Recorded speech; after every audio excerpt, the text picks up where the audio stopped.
Assalamualaikum warahmatullahi wabarakatuh. Perkenalkan, nama saya Winci Angelini.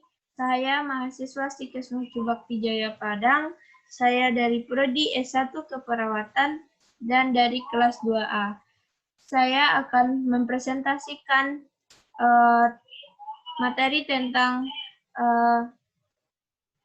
bangsa Indonesia yang beragam dipandang sebagai satu kesatuan. Nah, kenapa bangsa Indonesia yang beragam harus dipandang sebagai satu kesatuan? Berikut penjelasannya.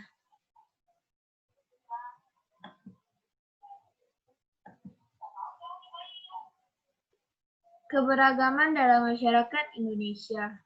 Masyarakat Indonesia diwarnai oleh berbagai macam perbedaan sebagai akibat dari kondisi kewilayahan, suku bangsa, budaya, agama, dan juga adat istiadat.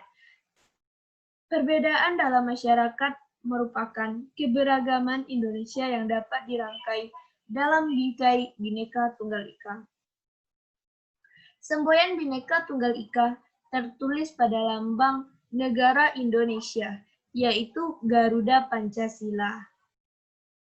Nah, semboyan Bhinneka Tunggal Ika berarti berbeda-beda tetapi tetap satu. Nah, makna Bhinneka Tunggal Ika adalah meskipun berbeda-beda tetapi pada hakikatnya bangsa Indonesia tetap satu kesatuan. Semboyan ini menggambarkan persatuan dan kesatuan bangsa Indonesia yang memiliki keberagaman suku, bangsa, budaya, bahasa daerah, agama, dan kepercayaan, ras maupun antar golongan. Nah, di sini kita ketahui dari makna semboyan Bhinneka Tunggal Ika, kita tentu jelas bahwa bangsa Indonesia walaupun memiliki keberagaman, tapi tetap satu. Tetap saling menghargai antar suku bangsa, antar budaya, bahasa daerah, agama, dan juga kepercayaan. Faktor penyebab keberagaman masyarakat Indonesia. Nah, keberagaman adalah suatu kondisi dalam masyarakat yang terdapat banyak perbedaan dalam berbagai bidang. Perbedaan tersebut meliputi yaitu suku bangsa, ras, agama, dan antar golongan. Keberagaman di Indonesia dipengaruhi oleh berbagai faktor, yaitu faktor pertama yaitu letak strategis wilayah Indonesia. Itu juga bisa menjadi penyebab keberagaman Indonesia. Kondisi negara kepulauan, perbedaan kondisi alam, keadaan transportasi dan juga komunikasi, dan penerimaan masyarakat terhadap perubahan. Keberagaman suku bangsa. Nah, di Indonesia merupakan negara kepulauan yang penuh dengan keberagaman budaya, suku bangsa, ras, etnis, agama, maupun bahasa daerah. Nah, meski kaya akan keragaman, namun mereka tetap satu Indonesia. Ini sesuai dengan semboyan Bhinneka Tunggal Ika. Nah, yang artinya meskipun berbeda-beda tetapi tetap satu jua. Nah, merujuk pada sensus penduduk oleh Badan Pusat Statistik atau BPS pada 2010. Indonesia memiliki sekitar 1,340 suku bangsa. Suku Jawa yang berasal dari Pulau Jawa bagian tengah hingga timur sebagai kelompok suku terbesar dengan populasi sebanyak 85,2 juta jiwa atau sekitar 40,2% dari populasi penduduk Indonesia. Nah, suku bangsa terbesar kedua adalah yaitu suku Sunda. Nah, yang berasal dari Pulau Jawa bagian barat dengan jumlah mencapai 36,7 juta jiwa atau 15,5%. Suku Batak menyusul sebagai terbesar ketiga dengan jumlah mencapai 8,5 juta jiwa atau 3,6% yang berasal dari Pulau Sumatera bagian tengah utara. Nah, terbesar keempat yaitu suku asal Sulawesi selain suku Makassar, Bugis, Minahasa, dan Gorontalo. Jumlah terbesar keempat Indonesia merupakan gabungan dari 2008 jenis suku bangsa Sulawesi. Untuk terbesar kelima yaitu suku Madura. Kemajemukan bangsa Indonesia tidak hanya terlihat dari keragaman jenis suku bangsa, namun terlihat juga dari keberagaman agama yang dianut oleh penduduk. Nah, keberagaman suku bangsa yang dimiliki Indonesia menjadi kekayaan bangsa. Ada beberapa faktor munculnya keberagaman, yakninya yang pertama, letak geografis. Nah, letak geografis di sini, Indonesia merupakan negara kesatuan yang memiliki ribuan pulau. Luas wilayah Indonesia yang besar berpengaruh terhadap banyaknya keberagaman yang dimiliki kondisi itu. Nah, ini menjadi sumber keberagaman yang tercipta, seperti suku, budaya, ras, dan golongan. Dengan kondisi tersebut menimbulkan perbedaan dalam masyarakat. Dan yang kedua yaitu kondisi iklim dan alam yang berbeda. Kondisi iklim dan alam antar wilayah Indonesia berbeda. Nah, perbedaan musim hujan dan kemarau antar daerah, perbedaan kondisi alam seperti pantai, pegunungan, mengakibatkan perbedaan pada masyarakat. Yang ketiga yaitu pengaruh kebudayaan asing.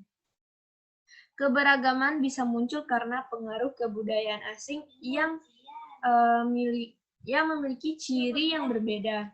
Biasanya lewat komunikasi atau mereka datang ke Indonesia, sehingga terjadi akulturasi atau percampuran unsur budaya atau kebudayaan asing dengan kebudayaan Indonesia.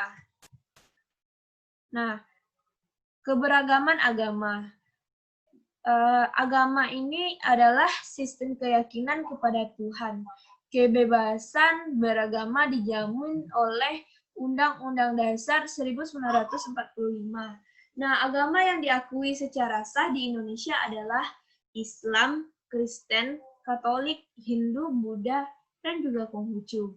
Nah, keberagaman agama di tengah-tengah masyarakat menunjukkan bahwa bangsa Indonesia adalah bangsa yang religius. Nah, semua agama meyakini akan keberadaan dan kekuasaan Tuhan. Akan tetapi, sistem keyakinan dan ibadah antara satu agama dengan agama yang lain berbeda-beda. Keberagaman ras. Dalam Undang-Undang Nomor 40 Tahun 2008 tentang penghapusan diskriminasi ras dan etnis, menyebutkan bahwa ras adalah golongan bangsa berdasarkan ciri-ciri fisik dan garis keturunan. Nah, setiap manusia memiliki perbedaan ciri-ciri fisik seperti warna kulit, warna dan bentuk rambut, bentuk muka, ukuran badan, bentuk dan warna mata, serta ciri fisik yang lainnya. Secara umum, ras manusia dapat dikelompokkan menjadi 5 macam, yaitu ada Negroid yang berkulit hitam dan rambut keriting, ada Mongoloid yang berkulit kuning langsat, rambut kaku dan bermata sipit, Caucasoid yaitu berkulit putih, mata biru dan rambut pirang, Australoid yaitu berkulit hitam atau sawo matang, serta Khoisan yaitu Afrika Selatan. Nah, keberagaman ras penduduk di Indonesia setidaknya dapat dikelompokkan menjadi ras Malayan Mongoloid di Sumatera, Jawa, Bali, Nusa Tenggara Barat, Kalimantan, dan juga Sulawesi. Nah, ras Melanesoid di Papua, Maluku, dan Nusa Tenggara Timur. Ras Asiatik Mongoloid seperti orang Tionghoa, Jepang, dan Korea yang terbesar di seluruh Indonesia. Ras Kaukasoid yaitu orang India, Timur Tengah, Australia, Eropa, dan juga Amerika.